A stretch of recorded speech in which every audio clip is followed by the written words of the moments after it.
Muy buenas tardes, sean bienvenidos todos, todas. El día de hoy les voy a dar el tema de generalidades del riñón. Primero, vamos a ver qué es, sus funciones, embriología, características, nefrona, estructura interna y enfermedades más comunes. Muy bien, para empezar debemos definir lo que es un riñón y estos son órganos retroperitoneales, es decir, se encuentran detrás del peritoneo y pertenecen al sistema urinario. Algunas de sus funciones es que estos riñoncitos eliminan desechos y exceso de líquidos de nuestro cuerpo en forma de orina. Asimismo, elimina el ácido que producen las células del cuerpo, mantienen el equilibrio de agua, sales y minerales en la sangre. Dichos minerales son el sodio, el calcio, el fósforo y el potasio. Este equilibrio es vital para el buen funcionamiento de los nervios musculares y demás tejidos de nuestro cuerpo. También producen hormonas que nos ayudan a controlar la presión arterial. En este caso, la hormona que lo hace es la renina, que ayuda a regular de forma indirecta, equilibrando los niveles de sales en sangre. ¿Y cómo realiza esto? Pues bueno, en cuanto al aparato yuxtaglomerular detecta que hay un bajo flujo plasmático renal o una hipoxia, estos riñoncitos liberan la renina para activar el sistema renina-angiotensina-aldosterona, generando una vasoconstricción periférica y así aumentar la presión arterial. También ayudan a la producción de glóbulos rojos por medio de la hormona eritropoyetina. Cabe mencionar, y es muy importante, que sin ella tenemos el riesgo de sufrir anemia. Y también otra función nos ayuda a mantener los huesos saludables con ayuda de la hormona calcitriol, que es la forma activa de la vitamina D, que es fundamental para mantener el calcio en nuestros huesitos. Ahora bien, ¿de dónde vienen los riñones? Bueno, en nuestro embrión se forma el mesodermo y este se divide en mesodermo praxial, lateral e intermedio y este último es el que le da origen a nuestros riñones. Pero se preguntarán, ¿cómo? Bien, durante el plegamiento del embrión, en el plano horizontal, este mesodermo es arrastrado ventralmente y se forma una elevación longitudinal del mesodermo llamado cresta urogenital. El mesodermo intermedio va a dar origen a 3 etapas, las cuales generan 3 órganos renales o tejidos, que se superponen ligeramente de lo craneal a lo caudal o cefalocaudal, como lo conozcan. Y son llamados como los pronefros, mesonefros y metanefros. En esta presentación podemos ver que los pronefros están localizados en la región cefálica, los mesonefros en la región abdominal y el metanefros en la región más caudal. Muy bien, los pronefros. Estos se forman en la 4ª semana de gestación y se degeneran o degradan al final de la misma semana. Es un órgano rudimentario y no funcional, es decir, es un órgano vestigial que no tiene ninguna función fisiológica más que para dar paso a la siguiente etapa. Está formado por túbulos pronéfricos y el conducto pronéfrico, el cual se mantiene y es utilizado para los siguientes riñones, es decir, para la siguiente fase.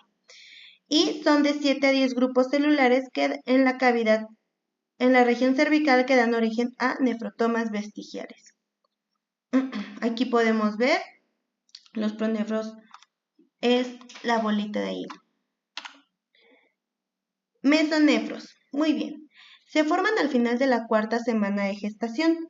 Recordemos que los pronefros se eliminan al finalizar la 4ª semana. Entonces, mientras esos se eliminan, este aparece. Muy bien. Los túbulos mesonéfricos se forman en posición caudal a los pronefros rudimentarios y se encuentra entre la región toracolumbar y ya cumplen una función más importante porque colaboran en la formación del sistema genital. Funciona como un riñón transitorio o provisional hasta que se forma el definitivo. Y aquí ya está presente la formación de orina. Estos riñones provisionales cuentan con glomérulos y túbulos mesonéfricos que se abren en los conductos mesonéfricos, y estos conductos eran anteriormente los conductos pronéfricos y desembocan en la cloaca. Ahora bien, cerca de la zona de unión con la cloaca, el conducto mesonéfrico desarrolla una evaginación epitelial llamada yema uretral. Para los que no sepan, la evaginación es una protuberancia o una cavidad orgánica. Muy bien. Durante la quinta semana de gestación se inician interacciones inductoras para la formación de los metanéfros, y para la sexta semana se forman las gónadas.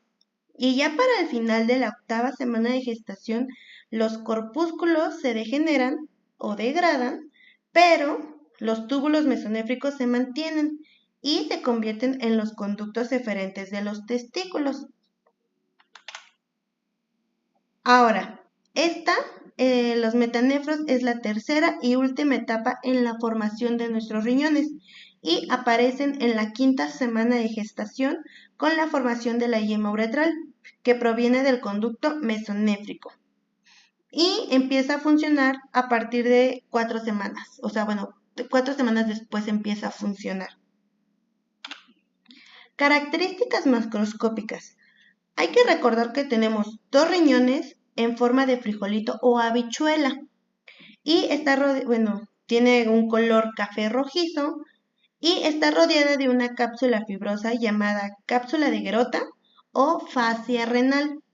Estos están ubicados entre la T12 y la L3 a ambos lados de la columna vertebral, pero el riñón derecho es ligeramente más caudal que el izquierdo. ¿Debido a qué? Pues a nuestro hígado. Cada uno de nuestros riñones cuenta con una cara anterior y una posterior. Tienen 2 bordes, uno interno y uno externo, y un polo superior e inferior. Este último, es decir, el polo inferior, se encuentra el ilio, donde entran los vasos renales y sale el uréter. Y por la parte superior están cubiertos de la glándula suprarrenal.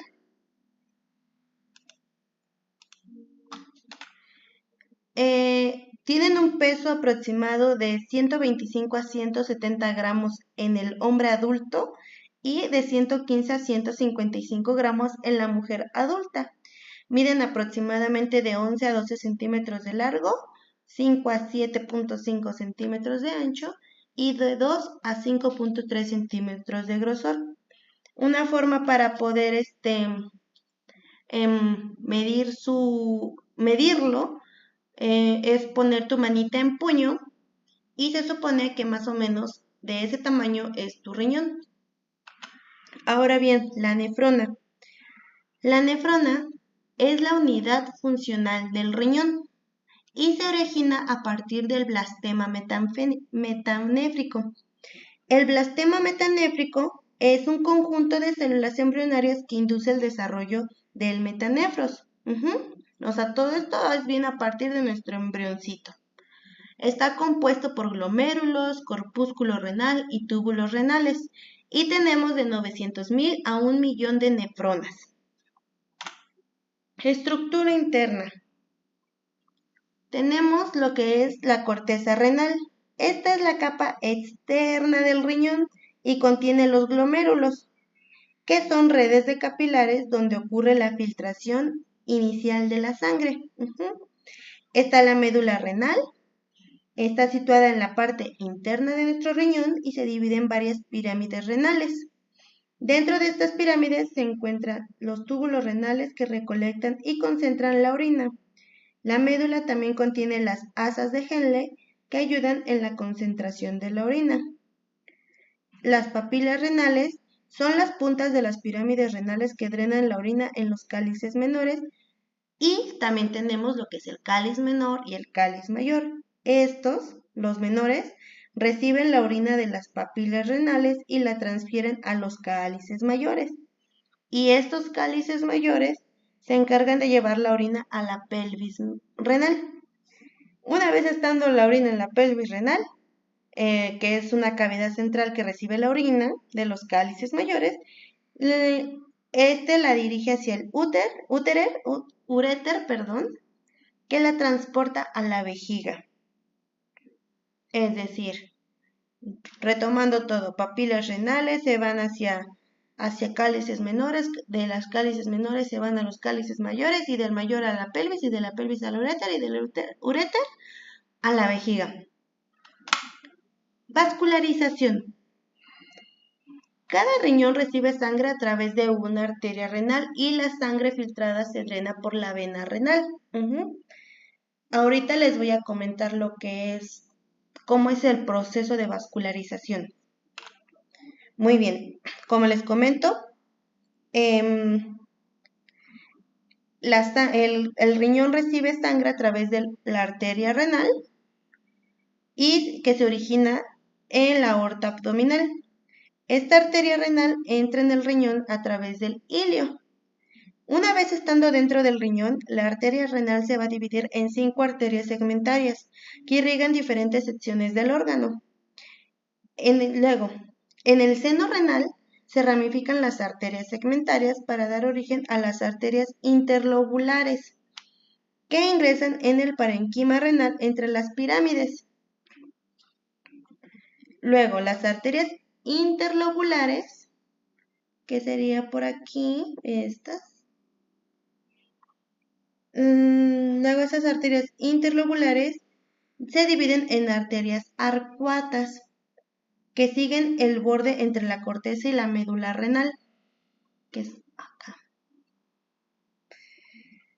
Luego, de las arterias arcuatas emergen arterias radicuales, que penetran en la corteza renal y se ramifican en arteriolas aferentes.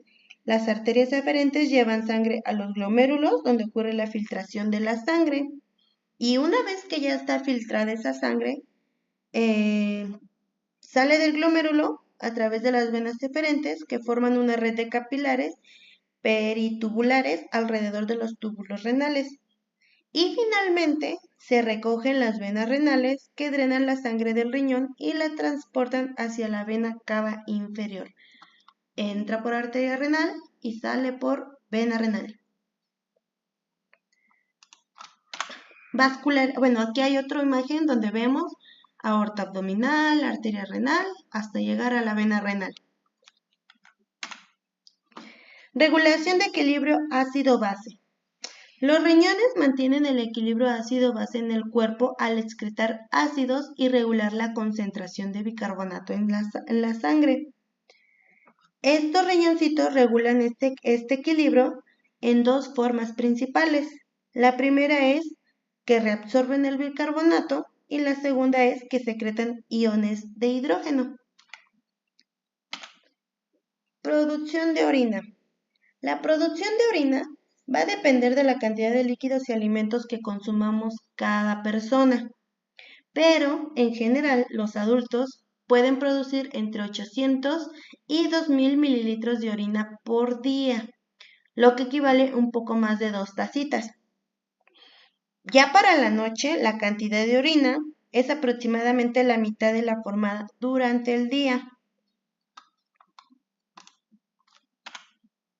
Enfermedades más comunes. Obviamente existen muchas más enfermedades, pero les quise mencionar solamente unas cuantas que igual considero yo que son de las más típicas o más comunes verlas. Una sería la pielonefritis, la cual es una infección de la pelvis del riñón. En pues obviamente las bacterias entran a nuestro riñoncito y pues lo infectan y causan dolor de espalda y fiebre. La nefrolitiasis o cálculo renal, o también conocido como piedritas en los riñones, es ocasionada porque pues los minerales en la orina forman los cristales y pueden crecer lo suficiente como para bloquear el origen del flujo de la orina. Síndrome nefrótico. Este es un daño a los riñones que hace que derramen grandes cantidades de proteína en la orina. Es decir, cuando les da el síndrome nefrótico, no hacen bien el equilibrio o la eliminación de la proteína y hace que ocasione igual la proteinuria. ¿Por qué? Porque lanza grandes cantidades de proteína en la orina. Insuficiencia renal puede ser crónica o aguda. Esta pues es una pérdida parcial permanente del funcionamiento de uno de los dos del riñones. Y eso sería todo. Espero que les haya servido un poco la información. No está bien explicado, bueno, trato de que esté bien explicado y espero que les sea de mucha ayuda como me ha ayudado a mí. Nos vemos hasta la próxima.